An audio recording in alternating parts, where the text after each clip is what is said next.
صحیح معنوں میں دین اسلام کے خادم اور رہبر و رہنما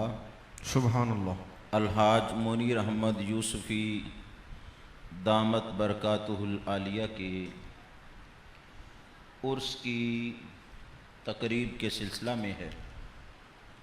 اور میں نے آج کی گفتگو کے لیے سورہ ہود سے جد امجد مصطفیٰ جد الانبیاء سیدنا ابراہیم خلیل اللہ علیہ السلام کے 3 اوصاف والی ایک آیت کا انتخاب کیا ہے، جس کا دوہرا نہیں اس سے بھی زیادہ گہرا آج کی گفتگو سے تعلق ہے۔ ایک تو قربانی کے دن قریب ہیں، حج کے دن قریب ہیں، حضرت ابراہیم علیہ السلام کے ان معمولات کا چرچا اور سنت کی موافقت پر عمل ہے، اور دوسرا ہمارے ممدوح آج جن کے عرس پر ہم حاضر ہیں وہ حضرت ابراہیم علیہ السلام کے ان اوصاف کا ایک عکس تھے۔ سبحان اللہ۔ آپ خلیق و شفیق، حلیم و کریم، مرد شناس اور فراست مومن کے مالک تھے۔ میں نے جو آیہ مبارکہ پڑھی اس میں اللہ رب العزت جل وعلا کا فرمان ہے، ان ابراہیم لحلیم اواہ منیب، بے شک ابراہیم علیہ السلام حلیم تھے، بردبار تھے۔ حلیم اسے کہتے ہیں الذی لا یعجل بالعقوبہ، جو سزا دینے میں، غصہ کرنے میں جلدی نہ کرے، مہربانی کے ساتھ، شفقت کے ساتھ لوگوں کو بات سمجھا دے، اور جس بات پر لوگ غضبناک ہو کے جواب دیتے ہیں وہ محبت کے حصار میں رکھ کے لوگوں کو وہ بات سمجھا دے۔ سبحان اللہ۔ اواہن، آہوزاری کرنے والے، منیبن، رجوع لانے والے، اللہ کی طرف بڑھنے والے۔ تو ہر ولی کسی نہ کسی نبی کی صفت جلالی یا جمالی کا مظہر ہوتا ہے۔ حضرت میں صفات جمالیہ میں یہ صفات غالب تھیں کہ وہ بڑے بردبار تھے، آہو زاری کرنے والے تھے اور رجوع لانے والے تھے، اور محبت کے ساتھ وہ بات لوگوں کے کانوں میں کے ذریعے دلوں میں داخل کر دیتے تھے جو لوگ شدت اور سختی کے باوجود کانوں تک بھی نہیں لا سکتے تھے۔ تو گرامیہ قدر، آج اس گلشن کی رونق، یہاں کی خوشیاں اور ہر شخص کا دین اسلام کی خدمت کے لیے حاضر ہونا، یہ در حقیقت انہی کی تبلیغ کا مؤثر نتیجہ ہے کہ انہوں نے اس طریق سے بات کہی کہ زبانوں تک سے وہ بات کان تک لے جاتے تھے،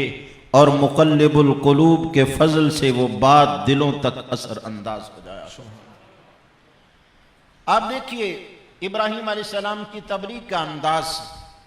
جہاں رب العزت جل وعلا نے ان کی تبلیغ کا تذکرہ کیا اور کہا یاد کرو ابراہیم علیہ السلام کو،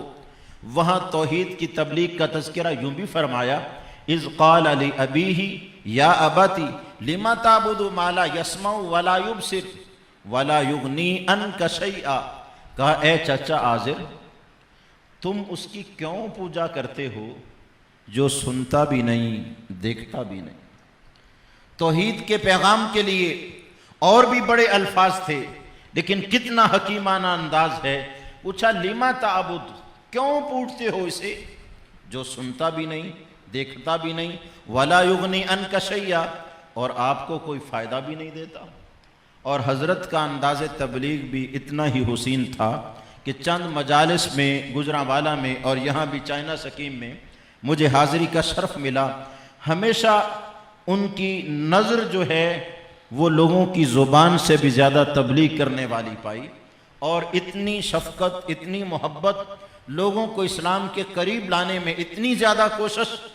کہ شاید لوگ اس کوشش کو سمجھ بھی نہ سکیں جو اللہ نے ان کی صورت میں اور عملی صورت میں ہمارے سامنے رکھی ہے۔ ہمیں بھی اپنے صبح و مساء کو، دن رات کو، لیل و نہار کو اس کے لیے خاص اور مختص کرنا ہے کہ ہم نے حضرت کے مشن کو جاری و ساری رکھنا ہے، اور جو وہ کہتے تھے اس کا ہم نے عملی نمونہ بننا ہے اور ہمیشہ اس پہ قائم رہنا ہے۔ حضرت کا کوئی تیر ایسا نہیں جو ٹارگٹ پہ نہ پہنچا ہوا ہو، کوئی کوشش ایسی نہیں جس نے ہدف کو پا نہ لیا ہو، بلکہ اتنا خلوص، اتنی للہیت، اتنی بردباری اور رب کے ہاں آہوزاری اور رجوع کا تعلق کہ جس کام میں بھی ہاتھ ڈالتے تھے اللہ ان کے ہاتھ میں برکت پیدا فرما دیتا تھا۔ آج تو ایک باپ اپنے ایک بچے کی تربیت نہیں کر پاتا، اور وہ تربیت اپنے اصولوں کے مطابق بھی نہیں کر پاتا، چہ جائے کہ صرف اولاد ہی نہیں، فیض یافتگان، مریدین اور تلامذہ اور متعلقین، متوسلین، محبین، ہر ایک کی تربیت کی، اور وہ تربیت ایک ہی نہج پہ کی، قرآن کی طریق پر اور سنت اور حدیث کے طریق پر۔ اور آج ان کا نام لے کے بھی ہمیں خوشی محسوس ہوتی ہے کہ ہمیں ان کے نام لیواؤں میں کھڑے ہونے کا شرف حاصل ہو گیا۔ اللہ رب العزت کرے یہ باغ ہرا بھرا رہے، اس گلشن کی بہاریں اور بڑھتی جائیں، اور حضرت کے شہزادگان، فیض یافتگان اس سلسلے کو لے کے اور بھی آگے بڑھیں، اور اللہ کرے کہ اور بھی زیادہ اس کی برکتیں پھیلتی جائیں۔ آمین۔ وما علیہ الا البلاغ۔